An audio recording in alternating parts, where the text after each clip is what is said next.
इसी पे बात करते हैं। इस मरज़ के माहिर हैं डॉक्टर साद नियाज़। पाकिस्तान में इनकी इस शोबे में बहुत ज़्यादा खिदमत हैं, किसी तारुफ के मोहताज नहीं है। बहुत शुक्रिया आपका, थैंक यू डॉक्टर साहब for being with us. Doctor साहब, ज़ाहिर है एक ज़माना था लोग खौफ खाते थे हेपेटाइटिस का नाम सुन के भी, फिर ग्रेजुअली इसका इलाज दरियाफ़्त किया गया, लोग इसके इलाज के बाद सेहतियाब होना शुरू हो गए, लेकिन अभी भी लोग इसका नाम सुनकर सहम जाते हैं। तो वो अगर आप मिथ तोड़ सकें कि भाई अगर किसी को मरज़ ये लाहक हो भी गया है तो वो तंदुरुस्त होकर अपनी ज़िंदगी कंटिन्यू कर सकता है। अस्सलाम वालेकुम, शुक्रिया बहुत बहुत। बिल्कुल आपने सही कहा। एक वक्त ज़रूर था ऐसा जिसमें हेपेटाइटिस का ट्रीटमेंट जो था वो बहुत महंगा भी था और बहुत मुश्किल ट्रीटमेंट था, तकलीफ दह ट्रीटमेंट था।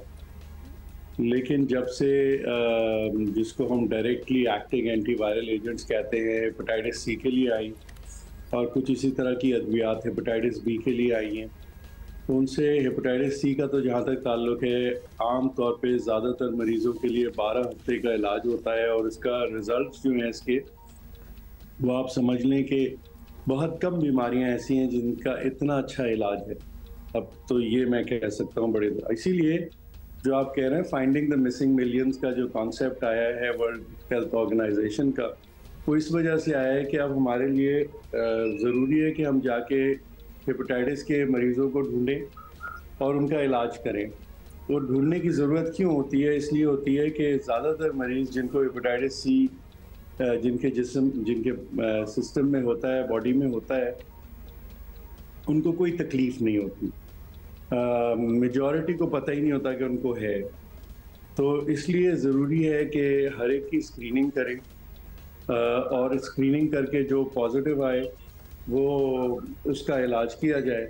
और इलाज क्योंकि इतना अच्छा है, सस्ता है, बग़ैर तकलीफ़ के है और सिर्फ 12 वीक्स का ट्रीटमेंट है हेपेटाइटिस सी का, तो आज दुनिया जो है ना वो ये में हर जगह ये कोशिश हो रही है कि बाय 2030 ज़्यादातर मुल्क दुनिया के जो है वो हेपेटाइटिस सी को ख़त्म कर देंगे अपने लोगों के अंदर।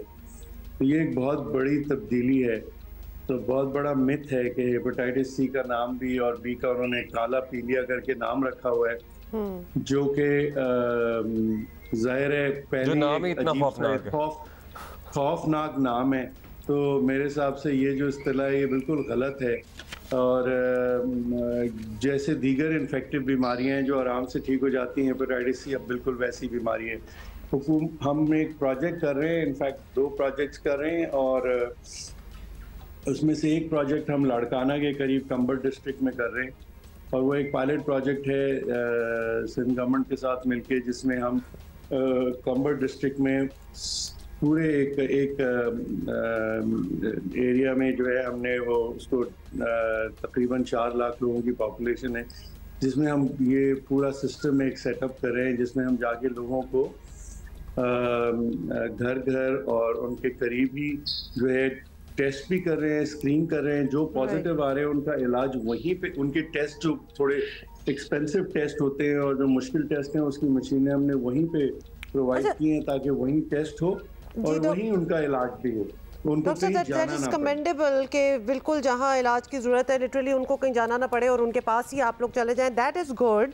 लेकिन ये 2030 वाली जो आपने बात की है ना कि दुनिया में ये एक मुहिम चल रहा है कि ख़त्म कर दिया जाए हेपेटाइटिस, हम पोलियो थैलेसीमिया चीज़ें जी अभी ख़त्म कर सके जो दुनिया में ख़त्म हो चुकी हैं, तो हम मेरा ख्याल है ऑलरेडी कह दें कि हम काफ़ी पीछे। ये बताइएगा कि पाकिस्तान में हेपेटाइटिस सी के केसेस में तेज़ी से इजाफा क्यों हो रहा है? ये एक रीजनिंग बता दें कि वाई स्पेसिफिकली ये वाटरबोर्न है, किस तरह होता है। दूसरा ये कि लोग इससे मर भी रहे हैं, मतलब अगर आप स्टेटिस्टिक्स बताते हैं। जी जी बहुत आपकी पहली चीज तो ये कि ये पानी से नहीं फैलता, खाने से नहीं फैलता। ये जो मर्ज है ये ब्लड की मुंतकली से फैलता है, बॉडी फ्लूइड्स के मुंतकली से फैल सकता है। यानी इसके फैलने के लिए ज़रूरी है कि या आपको ब्लड ट्रांसफ्यूजन हो या आपने कोई नीडल ऐसी इस्तेमाल की है जो नीडल शेयरिंग जिसको कहते हैं, चाहे वो डॉक्टर्स के यहाँ या ताइज के यहाँ हो या ये कि वो वैसे नीडल शेयरिंग हो रही हो। उसके अलावा आलात जो ये सर्जिकल इंस्ट्रूमेंट्स या आलात जर्राही जिनको कहते हैं, या डेंटल ट्रीटमेंट, दांतों के इलाज के लिए जो आलात इस्तेमाल होते हैं, अगर उनको सही तरह से स्टेरलाइज नहीं करेंगे, ख़वातीन में खुसूसन जो जहाँ पे आप पेडिक्योर मैनिक्योर करते हैं और अगर वो सही नहीं कर रहे हैं उसकी चीज़ें इस्तेमाल, तो वहाँ पे भी ज़ाहिर मुंतकली का इम्कान है। जहाँ पे भी नीडल इस्तेमाल होंगी और वो एक से ज़्यादा फ़र्द में इस्तेमाल होंगी, वहाँ पे इसके फैलने का इम्कान होता है। हमारे यहाँ ज़्यादा क्यों फैलता है? इसलिए कि हमने अभी तक अपनी जो आदत है उनको चेंज नहीं किया, उनको तब्दील करने की ज़रूरत है। अब आजकल टीके दुनिया में इस्तेमाल नहीं होते।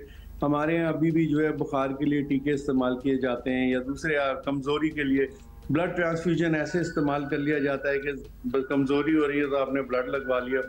तो इस किस्म की चीज़ों से जो है ना बहुत ज़रूरी है कि बचा जाए, और जिनकी जो पहले खून चढ़वा चुकी हैं या चढ़वा चुके हैं किसी भी वजह से, उनको चाहिए कि वो अपने हेपेटाइटिस बी और सी को टेस्ट कराने या फिर एटलीस्ट मेक श्योर करें किसी ऐसे मुस्तनद इदारे से खून लें जो ये सारी स्क्रीनिंग के बाद आपको खून चढ़ाएं। ये तो उस सूरत में है कि अगर आपको जरूरी लगाना हो तो पहले तो, अगर जरूरी नहीं है तो ना लगाओ। एक जो आसान तरीका अपने आप को टेस्ट करने का वो है आप जाके खून का अतिया दें। आप किसी भी अच्छे इदारे में खून का अतिया देंगे तो वो आपके हेपेटाइटिस बी और सी का टेस्ट कर देंगे और वो आपको फ्री में हो जाएगा और एक अच्छा काम भी हो जाएगा। अभी इस वक्त जरूरी है कि आप जाके ढूंढें और ढूंढकर इलाज करें। आपकी बात बिल्कुल सही है, पाकिस्तान में 2030 तक कोई बिल्कुल जीरो चांस है कि हम हेपेटाइटिस सी पे काबू उसको खत्म कर सकेंगे। जब हम हेपेटाइटिस बी और सी, जाहिर है जीरो चांस है, लेकिन हम we are hopefully on the track, या हमें मजीद कुछ करने की जरूरत है। डॉक्टर साहब, ये जो बच्चों को यरकान होता है जैसे पीलिया कहते हैं, ये भी हेपेटाइटिस की ही एक फॉर्म है जो कि जाहिर है, या इसको हम डिफरेंशिएट करते हैं बी और सी से? क्या है वायरल हेपेटाइटिस की जो है ना, वो जो 5 आम अक़साम हैं उसमें से 2 हेपेटाइटिस ए और ई जो हैं ये पानी और खाने के जरिए, मेनली वाटर एंड सैनिटेशन का प्रॉब्लम, ये उस तरह से फैलती है, इसीलिए गर्मियों में ज्यादा हो जाती है। जो आम इस्तिलाह में जिसको आप पीलिया कहते हैं, वो ये जो है ना, ये सेल्फ लिमिटिंग या कलीलुल मियाद बीमारियां ये खुद से ठीक हो जाती है 99% लोगों में। इसमें किसी किस्म के इलाज की और कोई ऐसा परहेज की जरूरत नहीं होती जो हमारे यहाँ एक कॉन्सेप्ट है। परहेज तो बहुत कराते हैं। जरूरी नहीं है कि आप लोगों के खाने बंद कर दें, गोश्त बंद कर दें, और बेहतर ये होता है कि घर के लाइट खाने खाएं एंड दैट्स इट।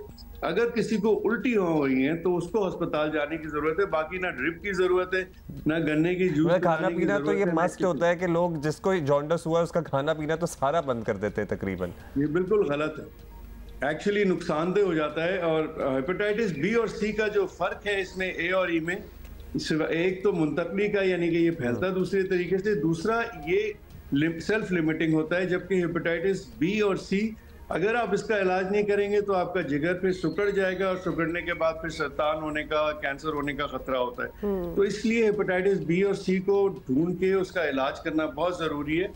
और जो हमारे हाई प्रेवलेंस एरियाज हैं जी, it can lead to worse. Dr. Saab, this is all the time we have, but thank you so much for warning us, और आपने बहुत ही important चीज़ें जो हैं वो पॉइंट आउट की हैं।